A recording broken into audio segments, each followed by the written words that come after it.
السلام عليكم خوتي المغاربه. شنو نقول لكم؟ لسان ثقيل ويني خصني نهضر. عارف اش نقول. المهم الفيديو اللي خرج 80% فيه ولا ما نقدر مفبرك. ثاني حاجه الشعر كحل وهنا الشعر ابيض. لوطيل اللي جلست فيه كانوا معايا صحابي. ما عرفتش انا هادشي كله اللي شفتو ما عرفتوش فين وقع وامتى وقع وفاش ما عرفتش. اللي كنقول للمغاربه كاملين وهو عندي وليدات، هما علاش انا دابا كنهضر. انا ما كيهمنيش النهار الاول بغيتوني كفنان مغني، الله يكثر خيركم. اليوم تكرهوني كاع، الله يكثر خيركم من حقكم. ويني وليداتي لا. وهادشي كله اللي خاصو يتحاسب عليه اللي صور كاع ويكون كاع هادشي يصوروا. شنو الهدف؟ الابتزاز.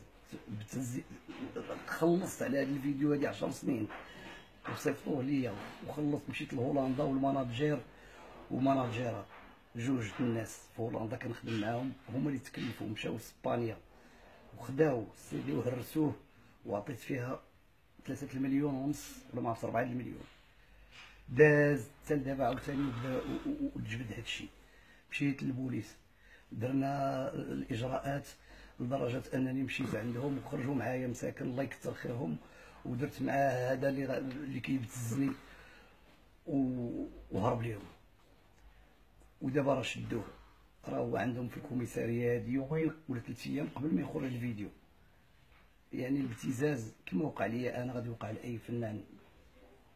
اللهم كننصح الفنانه كلهم يحضروا راسهم ويغنيوا. وانا الله يسامح لي وكنطلب منكم المسامحه دائما، كنطلب المسامحه. ما باغيش زعما باش كندافع على راسي. اللي وقع. المهم كونوا مغاربه ربي راه كيستر كاع لا ربي كيستر. الله اللي خلقنا سترنا. اللي شاء الله هو اللي كان عابر في هذا النهار شاف وسترني. ستروني على وجه دوك الوليدات اللي كيقراو. عندي جمعيات كيقراو في المدرسه لاج ديالهم ماشي صعيب 15 و 12، هما اللي خايف عليهم. وكنطلب المسامحه من جميع المغاربه. وراه عييت من الابتزاز وفي الاخر خليتهم ينشروا هادشي واللي عطا الله السوق. وهذا نتمنىكم تقبلوا مني راه اي واحد يغلط، حيت دابا لحد الان ما كندافع